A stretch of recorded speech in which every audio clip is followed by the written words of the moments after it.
ជីវកម្មឃើញដើរទេប៉ុន្តែលុយស្ថានភាពលុយកាន់តែអស់ទៅហើយបំណុលកាន់តែច្រើនទៅពេលខ្លះគាត់ប្រើចំណូលពីចូលគាត់ចូលតាមខ្ទង់ទៅពីចាយតាមខ្ទង់ដែរគាត់ប្រើត្រូវតាមខ្ទង់បើនិយាយឲ្យមែនតើនៅក្នុងអាជីវកម្មតូចៗរបស់យើងបាយការរ៉ាញ់ថោគឺជាចំណូលហើយនឹងចំណាយតែប៉ុណ្ណឹង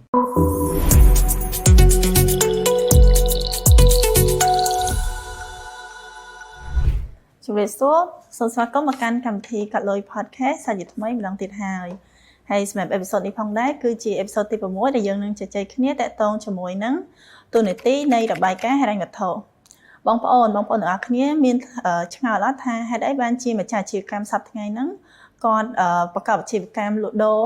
មើលទៅដូចជាលក់ដាច់ខ្លាំងប៉ុន្តែដល់ពេលសរុបលុយចុងខែបែរជាអត់មានលុយសល់សោះថ្ងៃនេះយើងនឹងមកជួបគ្នាជាមួយនឹងអ្នកជំនាញដែលគាត់នឹងមកបកស្រាយតាក់ទងជាមួយនឹងការរៀបចំរបាយការណ៍ហិរញ្ញវត្ថុបងប្អូនឲ្យបានត្រឹមត្រូវផងដែរចា៎ដូច្នេះយើងនឹងទៅជួបគ្នាជាមួយនឹងលោកគ្រូទឹកកំរងដូចតទៅចា៎ជំរាបសួរលោកគ្រូសុខសប្បាយទេក្នុងសប្តាហ៍នេះសប្បាយធម្មតាចា៎លីនសុខសប្បាយដែរចា៎សុខសប្បាយធម្មតាអូខេបាទថ្ងៃនេះបាទជពងកររឿងមានវគ្គបណ្ដុះបណ្ដាលច្រើនជាប់គ្នាពេកចា៎លោកគ្រូចា៎សង្ឃឹមថាប្រិមិត្តអាចស្ដាប់យល់លីនអាចស្ដាប់យល់គុំនិយាយណាអូខេចាលោកគ្រូអញ្ចឹងសម្រាប់អេពីសូតនេះយើងនឹងជជែកគ្នាតាក់ទងជាមួយនឹងទូនាទីនៃរបាយការណ៍ហិរញ្ញវត្ថុទូនាទីរបាយការណ៍ហិរញ្ញវត្ថុចាលោកគ្រូចាហើយសម្រាប់សប្តាហ៍ថ្ងៃបងប្អូនម្ចាស់អាជីវកម្មពួកគាត់បានមើលរំលងតាក់ទងជាមួយនឹងការរៀបចំរបាយការណ៍ការកត់ត្រាចំណូលរបស់ពួកគាត់ប្រចាំថ្ងៃអញ្ចឹងគ្រូអញ្ចឹងសំណួរសុទ្ធថាតើធ្វើដូចម្ដេចទើបអាចឲ្យម្ចាស់អាជីវកម្មគាត់អាចរៀបចំរបាយការណ៍ហិរញ្ញវត្ថុរបស់គាត់ឲ្យបានត្រឹមត្រូវអញ្ចឹងលោកគ្រូសំណួរគឺធ្វើម៉េចឲ្យគាត់ចេះរៀបចំរបាយការណ៍អូខេហ្នឹងហើយអញ្ចឹងសំខាន់ថាបច្ចុប្បន្ននេះយើងមិនបាច់ដល់ថាឲ្យរៀបចំទេគាត់ថាស្អីទៅរបាយការណ៍ហិរញ្ញវត្ថុហ្នឹងពេលខ្លះបងប្អូនអាជីវកម្មយើងអត់ទាន់ដឹងផងណានឹងត្រូវស្អីគេអាហ្នឹងបាទហើយវាមានប្រយោជន៍អីរៀបទៅណោះពេលលីនបានមានប្រសាសន៍ចឹងលីនបានលើកឡើងអញ្ចឹងថាពេលខ្លះយើងលក់ដាច់ច្រើនយើងឃើញថាលក់បានអញ្ចឹងណាចា៎បាទដាច់ខ្លាំងដាច់តិចអីយើងមើលឃើញថាយើងលក់បានប៉ុន្តែជានិច្ចកាលបងប្អូនតែងតែជួបបញ្ហាអាជីវកម្មឃើញដើរទេប៉ុន្តែលុយស្ថានភាពលុយកាន់តែអស់ទៅហើយបំណុលកាន់តែច្រើនទៅពេលខ្លះចា៎បាទន័យថាខ្ចីធនាគារកាន់តែធំទៅពេលខ្លះមិនមែនដោយសារអាជីវកម្មកាន់តែធំហើយយើងត្រូវការទុននឹងកាន់តែធំទេចា៎ប៉ុន្តែដោយសារពេលខ្លះអាជីវកម្មធ្វើឲ្យគាត់នឹងកើនបំណុលទៅចេះទៅបាទយើងមើលការចំនួននោះហាងគុយទាវលក់គុយទាវមានប្រមាណមួយខេត្តខ្ញុំព្រៃវែងមានតែ2 3ហាងហ្នឹងបាទដែលយើងទៅរកគុយទាវហូបបានមកដល់ឥឡូវហ្មងច្រើនមើលបើកតែ app មួយទិញបាទចង់ញ៉ាំអីឡើយចង់ញ៉ាំអីណាមួយផ្លូវមានកន្លែងលក់ច្រើនណាស់អញ្ចឹងមានការប្រកួតប្រជែងមានការប្រកួតនៃសមត្ថភាពយើងនិយាយថាប្រកួតប្រជែងអាជីវកម្មគឺប្រកួតប្រជែងសមត្ថភាពនៅក្នុងការគ្រប់គ្រងអាជីវកម្មណាអត់អាចថាដូចមុនទេចេះតែធ្វើកាទៀវលក់បានឥឡូវមិនអញ្ចឹងទេបាទបងប្អូនត្រូវចេះចំណេះដឹងច្រើនជាងហ្នឹងត្រូវចេះតាំងពីគ្រប់គ្រងអាជីវកម្មចេះលក់មិនចេះធ្វើកាទៀវលក់ចេះបង្កើតមាតិកាផ្សព្វផ្សាយអញ្ចឹងជាដើមណាគាត់ចេះរៀបចំរបាយការណ៍ដល់គាត់យល់ពីសារៈសំខាន់វាសិនណាបាទវាសំខាន់បងប្អូនណារបាយការណ៍វាសំខាន់ទីមួយដូចនិយាយមិនអញ្ចឹងគង់និយាយមិនណាយើងមិនមែនជាអាជីវកម្មដែលបថុយប្រឋានបាទណាហើយយើងមើលឃើញថាអាជីវកម្មរស់បាន5ឆ្នាំសម្បូរមករបរមួយហ្នឹងវាគួរតែត្រូវមានយុទ្ធសាស្ត្រអីផ្សេងទៀតដើម្បីធ្វើវាចា៎បាទហើយដឹងអានឹងបានតើមានលេខប្រាប់យើងណាលេខនោះហើយគឺជារបាយការណ៍ហិរញ្ញវត្ថុនឹងឯងបើយើងស្ដាប់ថារបាយការណ៍ហិរញ្ញវត្ថុហើយគាត់និយាយថាអូអានឹងធំតើគណៈនៃកអីគេធ្វើឲ្យខ្ញុំលក់ដូរម្នាក់ឯងកូនប្តីប្រពន្ធជួយគ្នាអញ្ចឹងមានបុគ្គលិកម្នាក់2នាក់អញ្ចឹងហើយខ្ញុំទៅស្អីរបាយការណ៍ហិរញ្ញវត្ថុអីខ្ញុំមិនចេះបាទបើនិយាយឲ្យមែនតើនៅក្នុងអាជីវកម្មតូចៗរបស់យើងរបាយការណ៍ហិរញ្ញវត្ថុគឺជាចំណូលហើយនឹងចំណាយតែប៉ុណ្ណឹងបាទឲ្យងាយគិតណា tụm từ kích ấy ná stock ấy ná chớn cái nôm bị kích ở đó đúng không bọn ai chưa qua luôn trên lời tại vì nhẹ nhảy kích từ cho nó này kích ấy ban ประจำ ngày ประจำ สัปดาห์ ประจำ ค่าย ประจำ ឆ្នាំ បងប្អូនដឹងហើយណាបាទងាយងាយ លោកគ្រូអាចចែកម្លែកពីបទពិសោធន៍តើពួកគាត់អាចធ្វើម៉េចដើម្បីអាចគ្រប់គ្រងចំណូលចំណាយរបស់គាត់បានអញ្ចឹងគ្រូបាទអូខេនេះកត់ត្រានឹងឯងគឺត្រូវកត់ត្រាដើម្បីបង្កើតរបាយការណ៍រ៉ែងធំមួយបានគឺត្រូវកត់បាទអានេះវាអត់អាចបង្កើតដោយខ្លួនឯងទេអូតូម៉ាទិកដែលយើងមិនបានធ្វើអីទេធម្មតាណាដូចនៅប្រព័ន្ធគណនេយ្យធំក៏វាមិនទាន់មានគេហៅ automate វាមកស្វ័យប្រវត្តិដែរបាទវានៅតែពីចាយលុយចឹងទៅចេញពីកុងឬក៏ចេញពីលុយសុទ្ធអីចឹងទៅប៉ុន្តែមានគណនេយ្យក៏មកកត់ត្រាចូលប្រព័ន្ធទៅឯងបាទអញ្ចឹងដូចគ្នាគាត់ចាយទៅហើយគាត់កត់ទៅហើយជំនាន់ម្ដាយខ្ញុំអីគាត់ដាក់សិភៅណាអញ្ចឹងបោកដកទៅប្រចាំថ្ងៃចំណេញខាតបានចឹងទៅបាទគាត់ធ្វើកត់ត្រាអញ្ចឹងគឺគាត់អញ្ចឹងបានជាគេហៅថាតួលេខមួយដែលអាចឲ្យគាត់មើលដឹងថាគាត់ស្ថានភាពអាជីវកម្មគាត់មិនប៉ុន្តែដល់ពេលរបាយការណ៍រ៉ែងធំយើងខ្ពស់ជាងនឹងតិចបាទនេះទៅវាពេលយើងកត់ត្រាយើងពិបាកផ្ទៀងផ្ទាត់យើងពិបាកយកទិន្នន័យនឹងមកមើលវាមានលក្ខណៈស្មុគស្មាញបោកដកកាសចូលទៅវាញ៉ៃច្រើនត្រូវការពេលវេលាត្រូវការហត់នឿយច្រើនប៉ុន្តែរបាយការណ៍រ៉ែងធំដែលមានអត្ថប្រយោជន៍ដល់អាជីវកម្មនោះវាគួរតែមើលទៅជាតារាងប្រៀបធៀបឲ្យទិន្នន័យរបស់យើងដើម្បីឲ្យចាស់អាជីវកម្មមើលឃើញពីស្ថានភាពអាជីវកម្មណារូបបានយូរមិនណាឬក៏ចង់បិទឬក៏ចង់ប្រីកអីចឹងទៅអានេះគឺចាស់តែរបាយការណ៍រ៉ែងធំហើយរបៀបដែលគាត់ធ្វើគឺគាត់កត់ត្រាចំណូលពីចូលគាត់ចូលតាមខ្ទង់ទៅពេលចាយតាមខ្ទង់ដែរកត់ត្រាឲ្យត្រូវតាមខ្ទង់បាទព្រោះខ្ទង់ចំណូលចំណាយគឺសំខាន់ហ្នឹងហើយវាតាមធម្មតានៅក្នុងបច្ចេកទេសនៅក្នុងការគ្រប់គ្រងគណនេយ្យធំក៏ដោយក្រុមហ៊ុនធំក៏ដោយប៉ុន្តែតូចដូចយើងនេះគេបែងចែកចំណូលជាចំណូលគោលចំណូលបន្តអាសន្នចឹងទៅបាទនៅក្នុងនោះមានអីខ្លះយ៉ាងមកណាដូចយើងលក់កាហ្វេមានកាហ្វេមានតែជ្រូកមានស្អីចឹងមកហើយបន្តអាសន្នលក់អីលក់កំប៉ុងលក់កាក់កាហ្វេលក់អីចឹងដែរវារឿងកាពិកប៉ុកនឹងទៅបាទតែពីចំណាយវាមានពីរធំដូចគ្នាប្រភេទណាវាមានចំណាយប្រែប្រួលហើយនិងចំណាយថេចំណាយប្រែប្រួលវាតកតឹងទៅនឹងការលក់របស់យើងដូចបើអ្នកលក់កាហ្វេចំណាយប្រែប្រួលគឺថ្លៃទិញកាហ្វេគ្រាប់កាហ្វេស្ករទឹកដោះគោណាកំប៉ុងឃើញទេបើយើងលក់អស់5អានេះថាយើងចំណាយ5ហ្នឹងឃើញទេយើងលក់អស់យើងលក់បាន10កែវកាហ្វេគឺយើងបានន័យថាយើងបានចំណាយកាហ្វេចំណាយស្ករចំណាយទឹកដោះគោអស់5ដែរអានេះឃើញទេគេហៅវាថាជាចំណូលចំណាយប្រែប្រួលតែមួយទៀតគឺហៅថាចំណាយថេដូចថ្លៃប្រាក់ខែបុគ្គលិកបាទទោះយើងលក់បាន5កែវនៅត្រូវបើកគេ10កែវក៏បើកគេ100លក់បាន100កែវក្នុងមួយខែក៏បើកប្រាក់ខែដែរបាទជួលតូបណា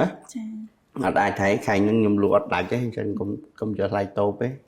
អត់ទេទៅហ្នឹងហើយថ្លៃតូបណាទឹកភ្លើងណាទោះយើងមិនលក់កាហ្វេក៏យើងត្រូវបើកភ្លើងប្រើភ្លើងនៅក្នុងនឹងអីចឹងទៅបាទប្រើទឹកប្រើភ្លើងហ្នឹងអញ្ចឹងអាហ្នឹងចាត់ទុកជាចំណាយថេណាអញ្ចឹងឲ្យបងប្អូនមិនគ្រាន់តែបងប្អូនអាចកត់ត្រាធម្មតាដូចយើងដាក់សភៅទេប៉ុន្តែវាជាការកត់ត្រាដែលឲ្យបងប្អូនអាចដឹងខ្ទង់អាចដឹងប្រភេទរបស់ចំណូលចំណាយហ្នឹងបាទហើយតាមរយៈចំណូលចំណាយហ្នឹងគឺយើងមើលដឹងថាតើខែហ្នឹងយើងចំណេញប៉ុន្មានយើងមានចំណូលទៅលើខ្ទង់អីខ្លះប្រភពអីខ្លះហើយនឹងយើងមានចំណាយទៅលើខ្ទង់អីខ្លះដែលកើនឡើងថយចុះណាចំណាយប្រែប្រួលចំណាយច្រើនយើងលក់បានច្រើនចំណាយច្រើនអាហ្នឹងអត់អីទេប៉ុន្តែអាថេនេះតែកាលណាយើងកើនអាហ្នឹងយើងត្រូវពិចារណានៅក្នុងនាមជាម្ចាស់អាជីវកម្មត្រូវពិចារណាថាយើងគូបង្កើនអត់ឧទាហរណ៍ថាគូថែមបុគ្គលិកអត់ព្រោះប្រាក់ខែបុគ្គលិកគឺជាចំណាយថេទៅហ្នឹងហើយយើងថែមហ្នឹងត្រូវប្រកាសថាយើងលក់ឲ្យបានច្រើនជាងមុនបង្កើនចំណូលហើយនឹងចំណាយប្រែប្រួលយើងឲ្យច្រើនដើម្បីយកលុយហ្នឹងមកទប់ចំណាយថេហ្នឹងព្រោះចំណាយថេចេះបងប្អូនរៀងបច្ចេកទេសបន្តិចប៉ុន្តែលោកគ្រូព្យាយាមថាធ្វើម៉េចយើងកត់ត្រាហ្នឹងឲ្យត្រូវណាបាទគឺ chùm này thấy cái chưa bình tục nhưng vậy chẳng mong đây đó nhưng vậy chẳng mong mẹ bông phong trả nhiều cảm á bông phong thử mi là nâng chưa bình tục rồi hay bây giờ bây giờ phương phan ca chiều cảm á chùm này thấy những cái chi chùm này để những thử tục lôi nữa mẹ tầm nào cả đó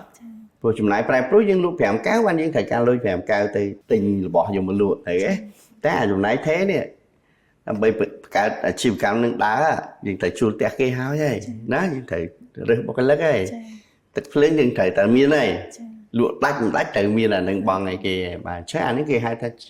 chỉ cái chọc lối cua và không giờ bây mà nắm những thầy ca lôi nâng màn cua hay bây sáng hột đọc bẹt đạp lấy tại lụa đách du tích ọc so lớn chiều cảm bắt thấy ấy bà chẳng ca có trao miền Bắc Sơn phiếu kinh chẳng ai dương chắc bay tráiประเภทจำนวนจำนายให้นึกตุ้งจำนวนจำนายบางจำเลยใช่เอาคนจานครูสำหรับการบอกสายจังยังมีสำนวนซื้อลูกหูแท้แต่ทั่วมัดบ้านเอามาจ่ายจีบการบอกอย่างนั้นกอดไอ้ใบใจจำนวนหรือก็จำนายแต่กอดห่อบ้านประจำไงมาจ้ะก็รู้ไอ้ใจเลยปีบอกปีเศร้าหรือก็กลลึกสำคัญไอ้ยอดได้แทนกอดไอ้กรุบกรองอะไรกระทบกอดนางบ้านทำเตยจ้ะก็รู้โอเคได้ไงมาชาชิมกัมดังเชิญจริงเกบ่าแต่เราไม่ยืนปรริญครูบาลปรริญสักเชิญแต่ในเรื่องการกรุบกรองจำนวนจำนายระเบียบในการกรุบกรองจำนวนจำนายน้อยชีวกรรมนะยืนมันแต่ดอลกำรัดกระมวลทอมทอมเองมาได้ยืนดังấyเดี๋ยวเปิดยืนฝึกการงี้เชิญช่วยนั่งค้างบอกว่าเนี่ยน้องเสร็จแก่ๆก่อนนะยืนลุđầuติดตัวยังไงบ่ายังการบังใจตรงนั้นถือการเรามีประสิทธิภาพคู่ในโครงการกอดปลายบ่าเป็นก่อนกอดทอมมาได้บ่าจัง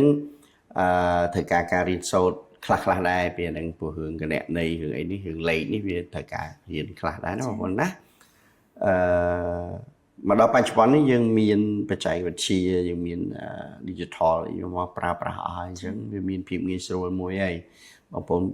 คนดังท่าจำนวนโก้เรื่องจำนวนต่อผสมโดยคือบ้านใหญ่เหมือนมันนี่จังเต้บางคนอาจบางใจบ้านnày hay túng cái viên này trong mùi đường tề đó cá lụa thì lụa đách anh ấy thầy trai cái bông phân thái chốc tức phướng mình được tới thay nó cũng lại phướng khai muốn pi mơn khai ní làm pi mơn phải làm giờ anh vậy sao nghe đó nhưng vậy thà rõ chùm này thế cái chữ chùm này thì lại nó đá vì mình chót mùi đó cá lụa bà chim cam tề cái đấy mới chim cam con cho vào cối liên làn thôi mày tề ta tức phướng viên đây tại chi chùm này thay thì thế ọt đi đấy chẳng làm sao chim cam ấy chỉ nè đăng chiên giường thì đăng chiên cụ thì hết giờ tới cầm nọt là này trầm trời song khăn cái cọt ban vô biển này chấm mắt hơi cọt cầm nọt ở ban trầm trời luôn ai chẳng mà liên lán tức phướng mình liên lan chớn tức phướng chớn vì lên thay thế này vì tới chi chùm này phải pro lên thế lụ liên lan ở ban căn chớn ở lại tức phướng căn chớn nên người đấy chẳng ở bông phun chơi đang hưởng nắng hay ở đấy hiện việc thèm tới có bán hay bơm trắng min video được lòng em còn đối chớn nó đang chơi việc nâng và chui bông phun ảnh mở hết đang bị việc nâng chớn con chơi được rồi trắng nó rồi vậy tại tôi chỉ muốn nâng ép cắt lôi nâng ta không ép cắt lôi nâng dân riệp chom rồi bài ca nó không nâng bài nói được bà dân thua bị xét sự miệng ca riệp chom rồi bài ca nó ai dân thua ca này nghĩ số cái bông phun còn tại cọt ra rồi cho này chỉ phải chạm tới dân bài chạy tung được cụ chuẩn bị bánh trắng nè dân bài chạy vào phết này nó mình vào phết dẹp háo hay bông phun chạy bài chạy tung cho nó cho này nữa cho ba lót nó lên tới cứ ở viên đường điệp trong rồi bài ca này thôi ở những đời bạn chuyện từ cùi bột đó con trai tê tê và hay cả là nghe rồi cả là nghe bên tên cứ ở lại nếu bông phun phật QR code scan tam bài nghe ó thôi á bà chẳng nghĩ láng còn này tiền giờ bài ca vì tình yêu kia đó mà thấy dân miền QR code buôn phèm tình yêu kia đó tiền giờ mà đã cho cái ép cọt lời máu nhưng được ba bài ca cho nên hạt mùi pin này mà đòn bà từng chia ra bài ca tại mùi rồi dân miền bay buồn tình yêu kia cái đào nè bà giờ lùi khla giờ QR code khla cái đó cái dân sọc máu tránh chia ra bài ca tại mùi tại vì miền bay trai ở dân đang thấy dân trai tung na nó ởประมาณ 2 ngày nâng bà còn ngày mà khai tới có ai nhưng mơ bài ca và trăm khai này bạn ấy đó mình thưa là bài ca toàn là đặt khai mình khơi nhỉ cái hai tao việc nâng thưa bài cho bọn học hiệp nó update những đó nè bầu tù lấy nữa ao dương khơi chưa phải trăm mình toàn là đặt khai mình đăng khai trên đấy nhỉ nhưng mới tới điện đăng đó dương là lấy nước gặp vùng đo tầm nào của tại bằng lụa tham tiết của tại tiết làm bậy ao dương ác trên đánh bàn bà anh ấy cứ chơi hưởng bị say mỗi đại em còn lối chui vừa bán hay vì ao chỉ cả vì phía tiết dương gặp vùng vừa AI វាជួយភាគស្ថានភាពអាជីវកម្មរបស់យើងការលក់ដូរឲ្យយើងនឹងឲ្យហើយ AI យើងអាចជួយប្រាប់យើងថាតើយើងគួរតែធ្វើមិនទៀតដើម្បីឲ្យយើងចំណេញចឹងទៅបាទអញ្ចឹងបើសិនបើជាម្ចាស់អាជីវកម្មគាត់ចង់ប្រើប្រាស់ app គាត់លុយហ្នឹងតើគាត់អាចប្រើបានតាមរបៀបណាដែរលោកគ្រូងាយតើទៅមកក្រុមការងារមកណាមកដល់ឥឡូវដោយសារការទទួលស្គាល់ដោយសារយើងជួយទៅដល់បងប្អូនច្រើននៅក្នុងជាតម្រូវការខ្ញុំអាចនិយាយយើងអាចនិយាយបានថាវាឥឡូវនេះវាខ្លាចជាតម្រូវការហើយបងប្អូនចាប់ដើមយល់ដឹងពីការគ្រប់គ្រងហិរញ្ញវត្ថុនៅក្នុងអាជីវកម្មយល់ដឹងពីអត្ថប្រយោជន៍របស់របាយការណ៍ហិរញ្ញវត្ថុជាដើមអញ្ចឹងណាអញ្ចឹងហើយគាត់ចាប់ដើមប្រើ app គាត់លុយច្រើនឥឡូវយើងទទួលអ្នកដែលចាប់អារម្មណ៍ច្រើនយើងទទួលបានអ្នកដែលចូលឈ្មោះប្រើប្រាស់ណាជីវក៏ចប់ប្រើប្រាស់ពីយើងទៅមានអ្នកដែលគាត់ជីវដោយប្រើកញ្ចប់លុយខ្លួនឯងហើយឥឡូវនេះក៏មានឱកាសពី ECD ពីរដ្ឋាភិបាលរបស់យើងតាមរយៈក្រសួងសេដ្ឋកិច្ចហិរញ្ញវត្ថុអីចឹងទៅយើងមានកញ្ចប់លុយនឹងអ្នកប្រើ app កត់លុយមិនអស់លុយទេប្រើ free មួយឆ្នាំហើយក្រុមការងារជួយណាក្រុមយើងជួយប្រាប់របៀបប្រើធ្វើមិនជួយរៀបចំឲ្យបងប្អូនអាចចាប់ផ្ដើមប្រើទៅបានហើយប្រើឲ្យមានប្រសិទ្ធភាពយើងរៀនបណ្ដាចឹងបងប្អូនឱកាសមួយឆ្នាំនេះបងប្អូនអាចនឹងរៀនសូត្រផងប្រើផងណាវាជាឱកាសដែលយើងបានរៀនប្រើរៀនអនុវត្តបាទអញ្ចឹងចាប់ពីអ្នកខ្លះតែ3 4ខែអ្នកខ្លះអត់ទេគាត់គ្រាន់តែមើលវីដេអូគ្រូហើយគាត់ចាប់អារម្មណ៍គាត់ជីវប្រើហ្មងអានឹងគាត់ថាគាត់លឿនដែរបច្ចេកវិទ្យាគាត់លឿនគាត់ទៅបាត់ហ្មងបាទហើយក៏មានហាងមានក្រុមហ៊ុនចុះបញ្ជីក៏ប្រើដែរពេលថ្ងៃនេះណាក្រុមហ៊ុនដែលចុះបញ្ជីហើយប៉ុន្តែម្ចាស់អាជីវកម្មគាត់ថាប្រើគាត់លុយលឿនគាត់អាចកត់បានខ្លួនឯងផងអីផងអញ្ចឹងណាលឿនជាង download មកដាក់បញ្ចូលទៅលឿនជាងនៅរៀបចំទៀងរបាយការណ៍នៅរៀបចំអីអញ្ចឹងទៅផ្ញើទៅឲ្យគណៈនៃកគេចុះបញ្ជីចុះអីព្រមបានអារបាយការណ៍នឹងមកវិញពេលខ្លះការសម្រេចចិត្តរបស់យើងវាអត់តាន់ព្រោះឧទាហរណ៍ថាក្រុមហ៊ុនខ្លះយើងជួលអ្នកដែលជួយធ្វើរបាយការណ៍រ៉ាញ់ក្រចុងខែដើមខែក្រោយមកគេផ្ញើឲ្យទៅអញ្ចឹងស្ថានភាពអាជីវកម្មយើងពេលខ្លះត្រូវចាំថាបើចំណេញខាត់ទៅចាំមើលខែក្រោយអញ្ចឹងវាអត់មានអីអាប់ដេតខ្លួនឯងអញ្ចឹងគាត់ថាតម្លៃប៉ុណ្ណឹងញ៉ាំកាហ្វេបានប៉ុណ្ណឹងមួយខែណាហ្នឹងហើយអញ្ចឹងគាត់ថាខ្ញុំសុខចិត្តអង្គុយចុចខ្លួនឯងខ្លះទេបាទមួយថ្ងៃ10 20 30ប្រតិបត្តិការ50ប្រតិបត្តិការឬក៏100ប្រតិបត្តិការទាញរបាយការណ៍មកដាក់ចូលគាត់ទៅចុចតែ2ប៉ោកចប់រឿងគាត់មើលដឹងភ្លាមមកចំណេញខាតអញ្ចឹងគាត់ការធ្វើការសម្រេចចិត្តរឿងយុទ្ធសាស្ត្រអីគាត់លឿនបាទគាត់លឿនព្រោះវានៅបាតដៃគាត់ទៅនៅបាតដៃគាត់ហើយហ្នឹងបាទជាងរងចាំដល់គេធ្វើបញ្ជីហើយតាមមកមើលថាអូខ្ទង់នេះឡើងខ្ទង់នេះអីវាពេលខ្លះវាហួសពេលនៅក្នុងការសម្រេចចិត្តបាទអញ្ចឹង app គាត់លុយឥឡូវមិនគ្រាន់តែសម្រាប់អ្នកធ្វើស៊ីតូចមីក្រូនឹងទេបាទខ្ញុំជំរាបថាអតិថិជនយើងជាអ្នកដែលចុះជីដែរក្រុមហ៊ុនចុះជីដែរបាទហ្នឹងហើយអញ្ចឹង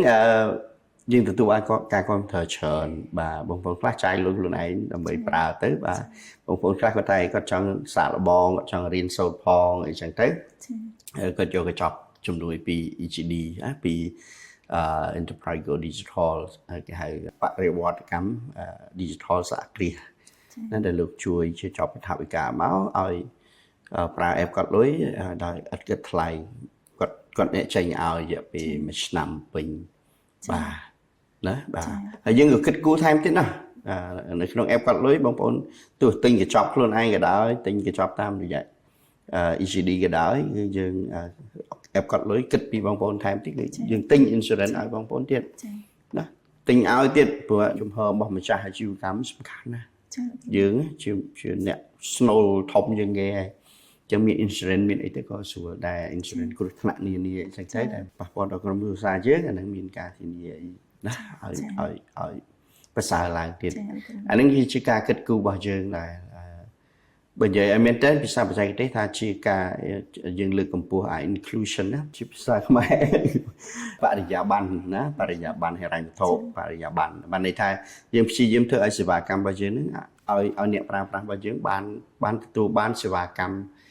ជាច្រើនស្មើគ្នានៅក្នុងនឹងណាយើងកន្លងទៅថាយើងអ្នកលក់ដូរតូចៗចឹងគ្មានលទ្ធភាពទៅទិញ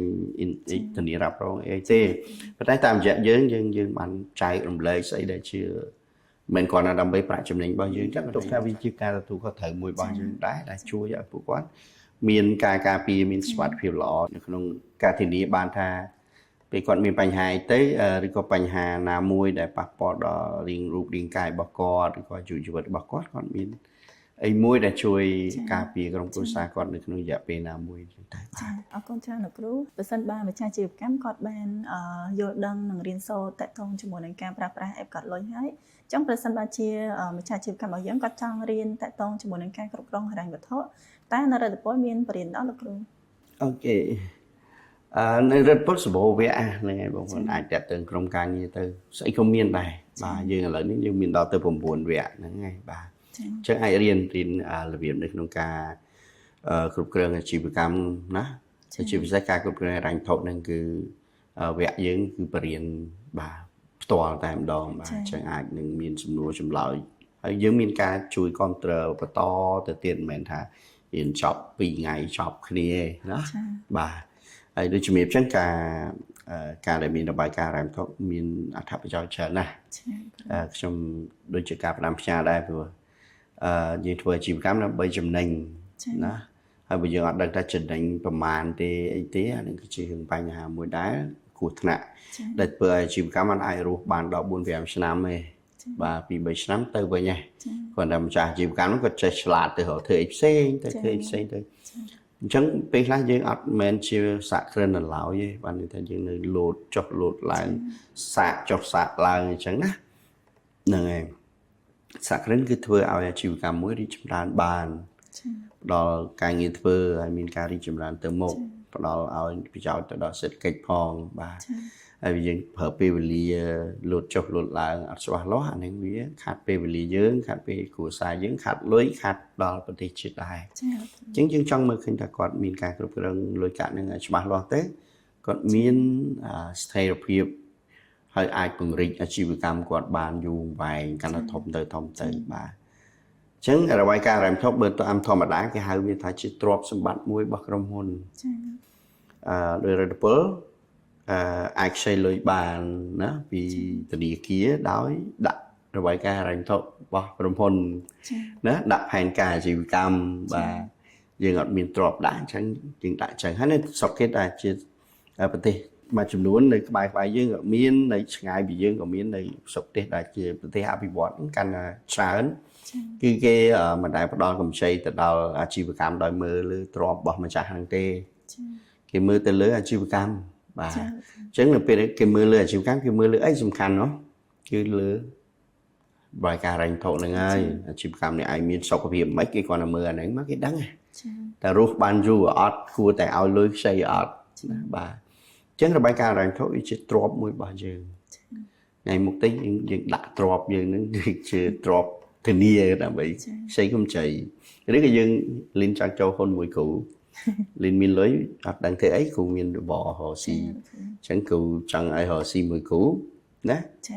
លីនមិនហ៊ានដាច់ចិត្តតែរកស៊ីមួយគ្រូតើមើលដែរជីវកម្មនេះចំណេញខាតអីហ៎ទីរបាយការណ៍ហិរញ្ញវត្ថុគ្រូទៅមើលណាយករមូលនិធិកញ្ចប់ថវិកាផ្សេងពីរដ្ឋាភិបាលក្តីពីអង្គការនានាដែលគេឲ្យក្តីគឺបងប្អូនទាំងអស់គ្នាត្រូវតាមមានអាហ្នឹងហើយអត់អាចទៅសុំកញ្ចប់ឧបត្ថម្ភពីគេមក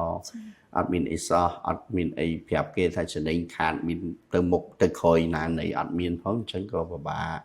ណាអញ្ចឹងវាជាប់ពាក់ព័ន្ធនេះច្រើនណាស់នៅក្នុងការដែលលើកទឹកចិត្តឲ្យបងប្អូនគេមានរបាយការណ៍ហិរញ្ញវត្ថុណាខ្ញុំនិយាយត្រឡប់មកវិញគឺជាទ្រព្យរបស់យើងរបស់អាជីវកម្មយើងណាបាទ ចឹងអរគុណច្រើនលោកគ្រូដែលបានបកស្រាយសំណួរយើងឡើងក្បោះក្បាយជូនបងប្អូនវិជ្ជាជីវកម្មដែលគាត់បានយល់ដឹងពីការទុកដាក់និងគ្រប់គ្រងហិរញ្ញវត្ថុរបស់គាត់ចឹងណាលោកគ្រូចាអញ្ចឹងសម្រាប់កម្មវិធីរបស់យើងក៏ឈានចូលមកដល់ទីបញ្ចប់ដែរហើយសូមអរគុណលោកគ្រូសូមជម្រាបលាបាទអរគុណ